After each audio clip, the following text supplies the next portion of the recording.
Did you know that 90% of people who start a fitness program quit after only 3 months? So why do so many of us fail?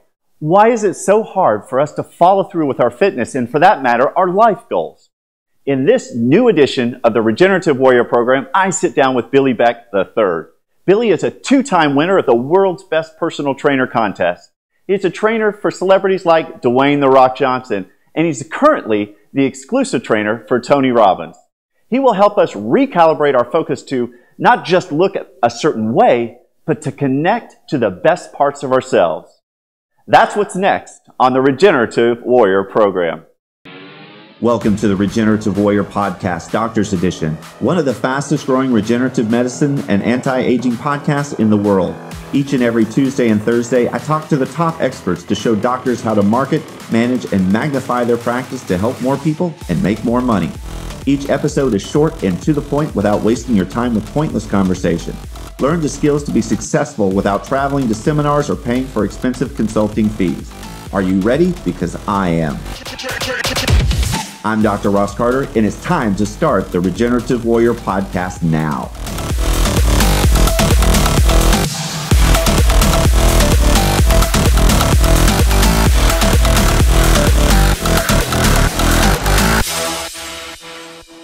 Welcome to the Regenerative Warrior Podcast. My name is Dr. Ross Carter. Today's special guest is Billy Beck III. Welcome to the podcast today. Good to seeing you. It's a pleasure. Thanks for having me on here. My pleasure, too. I've known you for a long time, actually. When was the first time we met? 3 years, wouldn't you say? It has 3 years from It has Tony, been a while. Tony Robbins.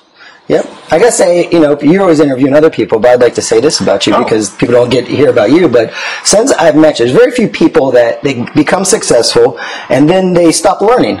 And you're the exact opposite. Like, you continue to get better. And, like, you decided to become an expert in all things stem cells, regenerative medicine.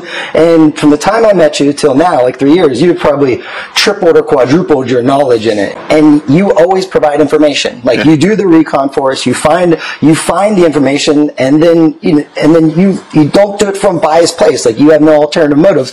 Like, when you ask information from certain people, I vet a lot of people to see, like, okay, who we're going to use, who we're not going to use. And they, a lot of times, without even knowing, I think it's unconscious. I don't think there's bad people, but I think they have intentions that are self-serving, and they're not looking for the greater good. And that's not, you don't have that in you, man. And I really appreciate that about you. Wow. This has started off really well. That was unplanned. It just happened. Thank you. I appreciate that.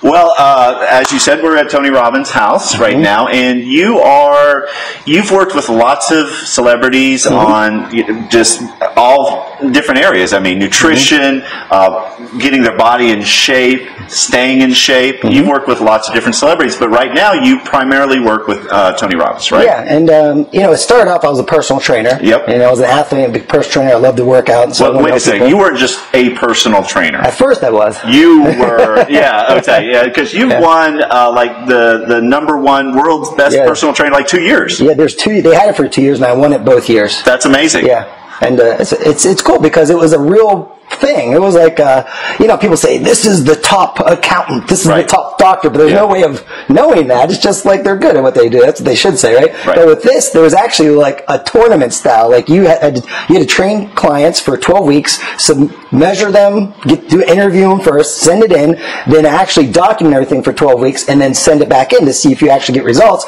And then, unbeknownst to you, they have like 16 finalists, and they fly you to California, and then you go in a room, and there's all the people you've hopefully learned from, but like all the experts, and they grill you. Really? And they ask you questions to make sure it wasn't a fluke, because sometimes you just get lucky with a client. You just get the perfect client that's willing to do all the work. But that's how that contest was, and out of like 25,000 people that entered it, I was 25,000. Yep. And you were #1 2 times. Yeah.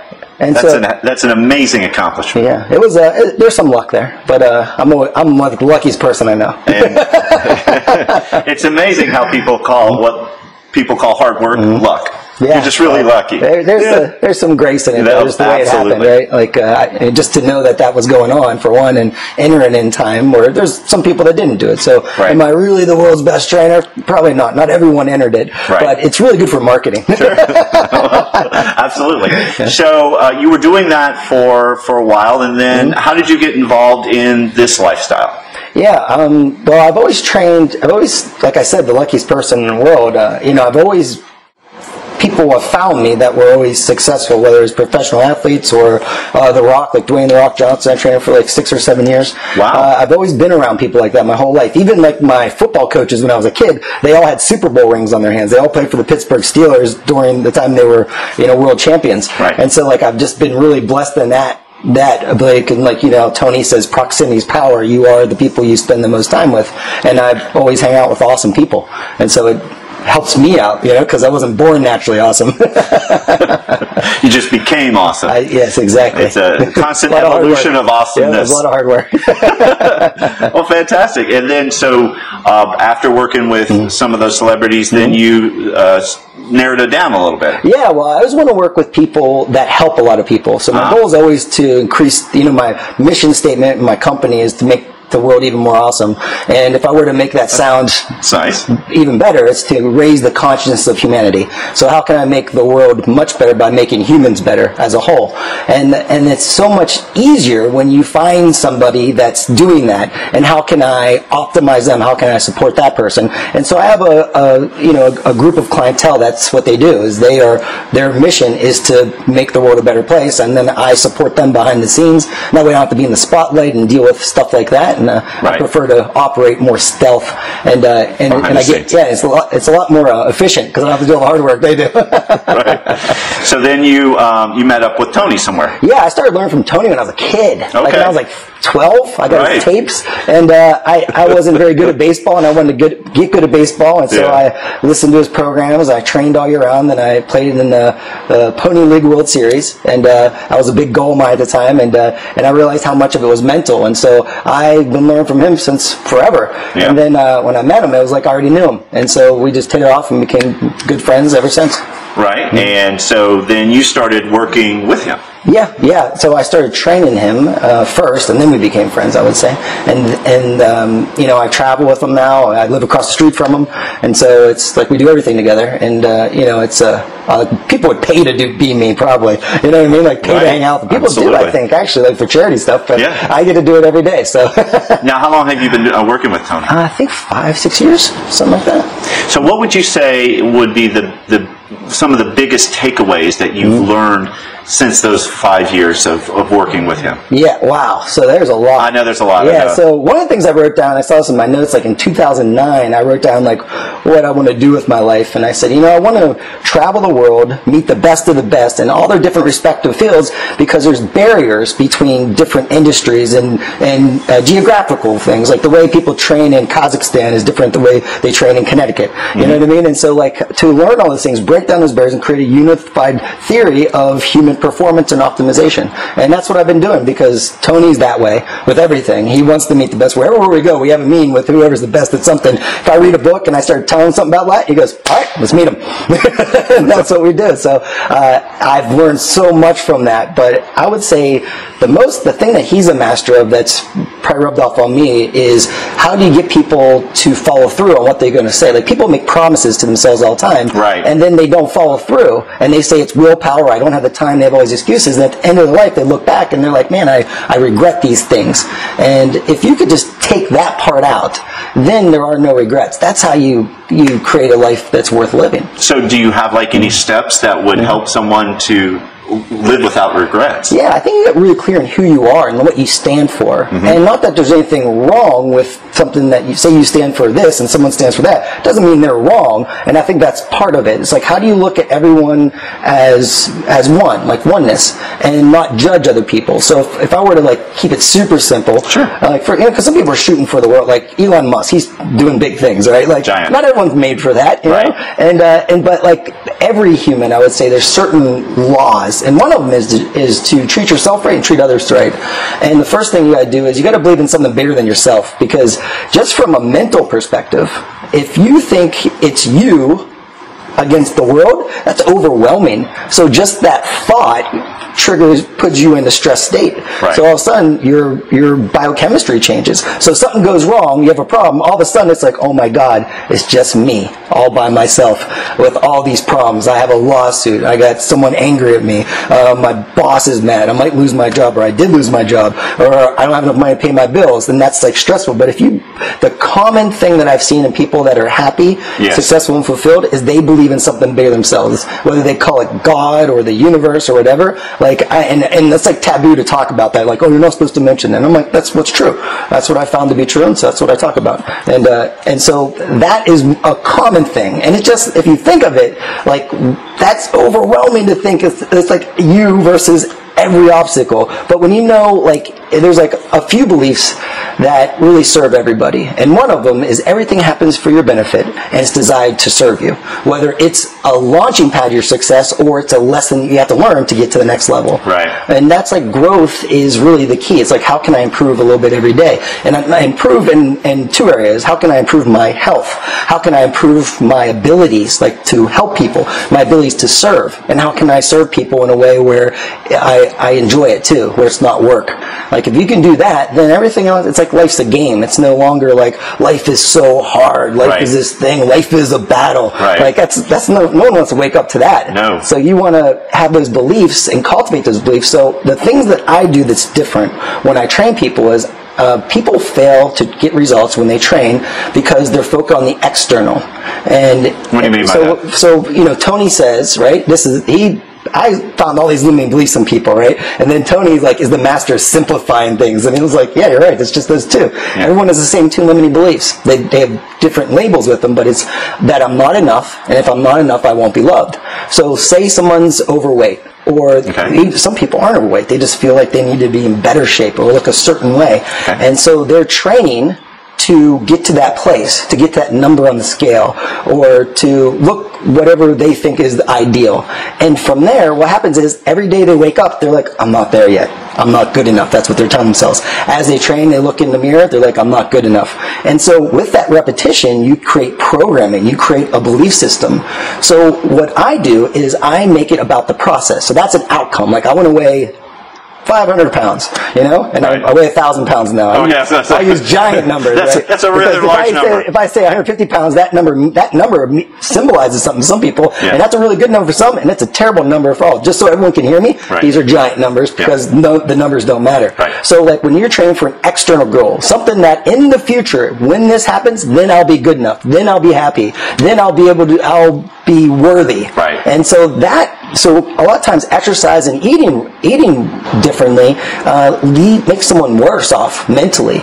And so what we want to do is take training and eating right and start to create a new belief system, a belief system that expands someone's, that connects them to their high self, the real them. Because when you're born, you go through a period of time where you're learning how to survive in the world. Because, like, other animals are born and they have, like, claws and fangs.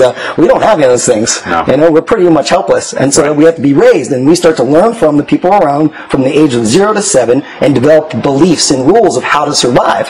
And so what happens is, if we never take ownership of those, we're stuck with those our whole lives.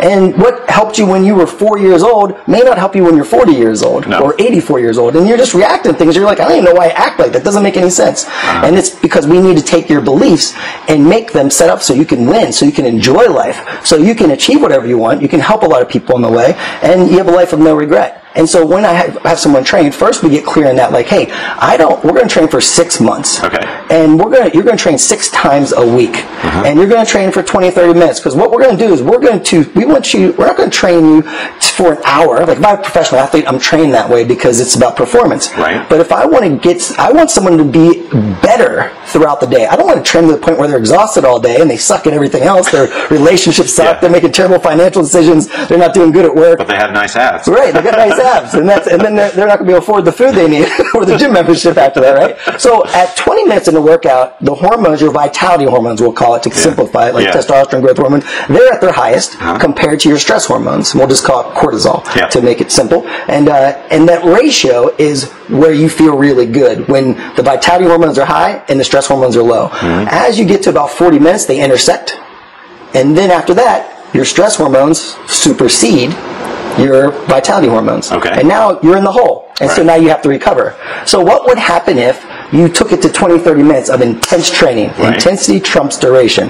The intensity is what's needed. Challenge creates change. Most people do half-ass workouts. They don't get the result. But when you do it properly and you have the right mindset, which I'll teach you next, it changes everything. Now, you do that, you stop when you're physiologically, your vitality hormones, your energy hormones, those hormones that give you the attitude that allows you to crush it are so much lower stress hormones. Now you stop. And then you fuel your body, and then you carry out your day.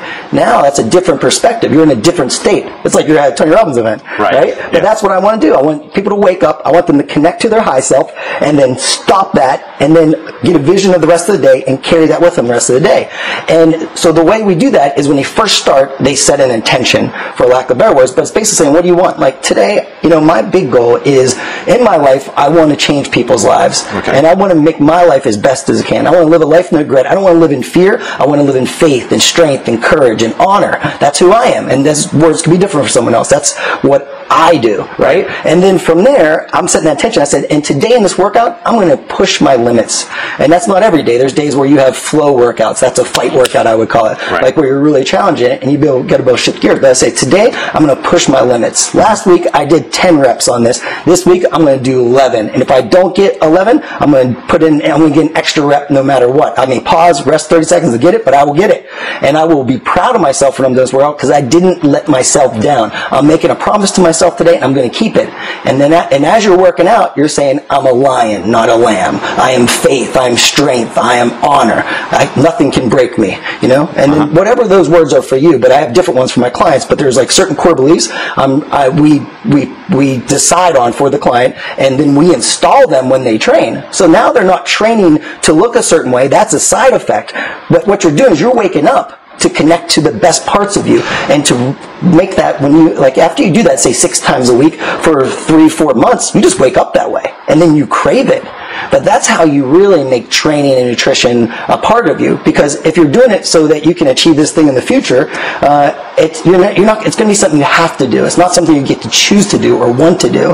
And so that's the thing that I've really discovered over the years that had made training, well, not just to get change, because I was really good at getting before and after pictures and all that stuff, but then I was like, man, not everyone's keeping the results. Like, man, that sucks. Like, they work so hard. Why would they stop? And then they would just, a lot of them just give up. And some would, a small percentage. I said, what's the difference between the people that are sticking to it and the ones that are just letting it all go after they work so hard? And the big thing was, it's what they focus on. Are they internally driven? Like, I'm doing this so I can feel good, so I can be my best, so I can serve the greater good. Or am I doing it because I don't feel like I'm enough and I need to look this certain way in order to feel like I'm enough? And really, that's a selfish motive if you think about it. It's a motive of the metaphor I use is a lion and a lamb, and I mentioned that a second ago. I heard that. And so a lamb is a lamb is a creature, by design, is almost like a human where there's no way to protect itself. So, and lambs are cute. They're innocent. They're just being a lamb. So there's nothing wrong with lambs. And so, but when they grow up, they become a sheep. Now, the way a sheep survives is it lives in a flock with all its homies, right? So it's got your family in there, probably your friends, I'm guessing, right? And then they all live together. Why? Because they love each other? No. Because they are fear-driven. And the only way for them to survive is when a coyote comes or a wolf comes, they jump to get to the center of the flock so they don't get taken. So basically, it's the most selfish creature there is. And then a dude with a stick and a dog can control hundreds of them. Like, that's how a lot of people live their lives. And so that's just a metaphor of like how, like the default sometimes we developed when we were kids. And it's no one's fault, but once you know it, you have to take ownership of it. And from there, you can be who you were meant to be. And I use the term lion because a lion has a presence to it. So I remember seeing this video, someone sent it to me a long time ago, and it was like a group of like safari guys, like some accountants and attorneys went on this group, and they had a guide who was obviously skilled, knew what they were doing there in Africa. And then they already shot this lion. It's wounded, and it's sitting out there probably like 50 meters away, and they're lined up shooting at it, and they're missing it. Like, they don't know what, they're a bunch of city, so they don't know what they're doing. I'm from the country, so I can shoot a weapon, right? I mean, so I'm like looking at it, I'm like, what are you doing? It's like a defenseless animal. You're just shooting it there. It's like a spectacular beast. Why would you shoot that thing? And that's just my opinion, but there's reasons people do things. And so all of a sudden, this lion's like, I'm going to die. I'm gonna go for it. And it freaking starts charging at him. It's like, oh. It's like getting close, they're shooting, they're missing, and the guys are getting like a little like, I don't know what to do. All of a sudden, this thing is there, it jumps, and it comes within millimeters of one of the guys, and the guide shoots it. Lion runs off, runs back, mounts another charge with like riddled with bullet holes. Wow. Like, and that's like saying, okay, and what is that a metaphor for? It's a metaphor like when everything is stacked against you, when you really don't have any, you are just like, man, like this is not going well for me, and you're in a place of fear, like that fight, flight, or freeze mechanism kicks in. Who are you then? Because that's who you really are. That's your character. So if you can train that to not run, to not like freeze in fear, but to fight. And I don't mean like, attack. I mean be your best. Right. Like dip in. Can you stay in your heart when everyone else is hating on you? Can you stay in your heart when, it looks like you're going to be defeated? And then still make strong decisions. Because when you make decisions out of fear from your head and you're not aligned with your heart, that's where you make decisions of regret. And so I use training as a way of programming that not to change people, but that's who they were born. When you were a baby, that's what you were meant to be. Then you had to grow up in this environment where you had to develop beliefs to survive. And you're watching like Yogi Bear, you're watching cartoons, you're getting beliefs from that, you're getting beliefs from everything around you, you know what you're doing, but they're not conscious. You didn't design them, but you can design them. That's why people go to Tony's events. And that's why it's such an honor to work with him, because I'm like, if I can help one human that is selfless, that helps more people than anybody I've ever seen with behind the scenes, like he feeds 500 million people so far, he's going to feed 1 billion. His whole goal now is to feed 1 billion every year sustainably. Like that's what he's doing. Then we go on trips. Like this guy doesn't have to work. Like people understand. Like he doesn't have to work on a day in his life. Right. He is the hardest working person I've met in my life. Right. Like he makes me look lazy. Right. You know what I mean? And then like he does. Like I'll give you an example. We were on a plane. And there's a newspaper. He's reading newspaper. This guy's like a sponge for information. He's not human. I think he's a cyborg. His brain, like, is at a different level. Like his intelligence, like. Well, I've seen that in movies. That he's an alien of some kind. Absolutely. But anyway, he's reading a thing. And there's a story about this like 98-year-old woman that is getting kicked out of her apartment because her Social Security check isn't up to pay her rent. And so Tony's like, let's find out about her. So he found out more information about her. We flew there to meet her. No way. And Tony says, you know what, you have nothing to worry about ever again. First he sat down and just treated her like a human. And we were probably there for a couple hours. And this lady was just so lit up that someone was taking the time to like talk to her. And he's telling her, she used to be like a show dancer or something. Like she had a really interesting life. And he says, you have nothing to worry about. All your bills will always be paid. And then she needed a TV, like, she had a little TV, and like, her vision wasn't good, so she couldn't see stuff. Right. So, got this giant TV too. But it's like, and like, it lights him up. That's what he lives for. And so for me to be able to help him every day is an honor. Wow, what a privilege. Yeah, I mean, you are where you are because of who you are.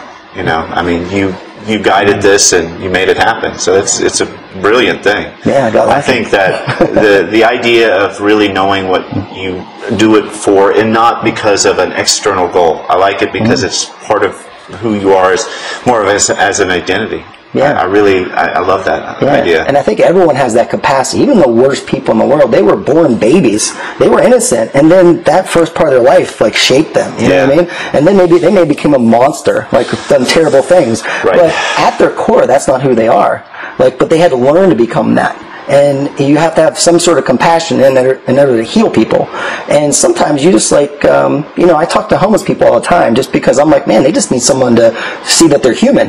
And you'll see it changes them. And it's just like, I'll just be like, hey man, how'd you come homeless? And they'll tell you the crazy stories. Like, you know what? I just lost my job and I wanted to save money, so I slept in my car one night. And so it was like, everyone, if you can treat people as humans the way you would want to be treated. They say in the Bible, the golden rule, treat people the way you want to be treated. And we all heard it, but how many of us live it? And the first part is you got to treat yourself right. And you got to take care of yourself. And a lot of people like, I want to achieve. Like, when I achieve this big goal, then I'll be enough. It's like, no, you got to take care of your health. You got to develop the belief systems. Like, you got to have a clear vision of who you want to be in your life. And then train that every day. Wake your ass up when you don't feel like it.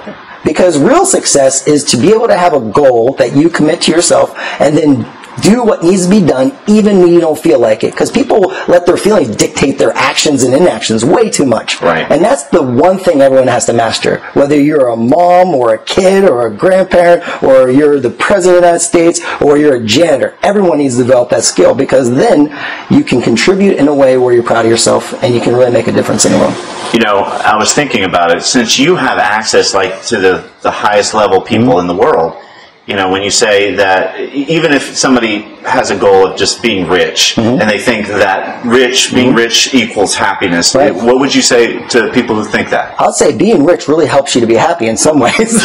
Because I've been on both sides of this, and when you don't have money, it's really tough because you are in a survival state. But does making money make you happy? Well, anything outside of you will not make you happy. You make you happy. It's the beliefs you have and the beliefs you have about others, about yourself and others, that will make you happy or not. So you could be poor or rich and still be happy. It's Absolutely. not they shouldn't be related. And there's nothing, and I want to make sure I don't say this in a way where people think it's wrong to be wealthy or to achieve big things, or, you know, because like people say, oh, they're so selfish, they're just doing this. It's not true. That is absolutely important. We're all here to grow and to make a difference, and people are here for different things. Like some people are here to start McDonald's, and people are like, well, McDonald's is bad food. It's like, you know what? It's nutrition and it's cheap, and some people can't afford really good food yet. Right. You know what I mean? So there's nothing wrong with anything. Like, not to judge. And if there's something called judgment and discernment.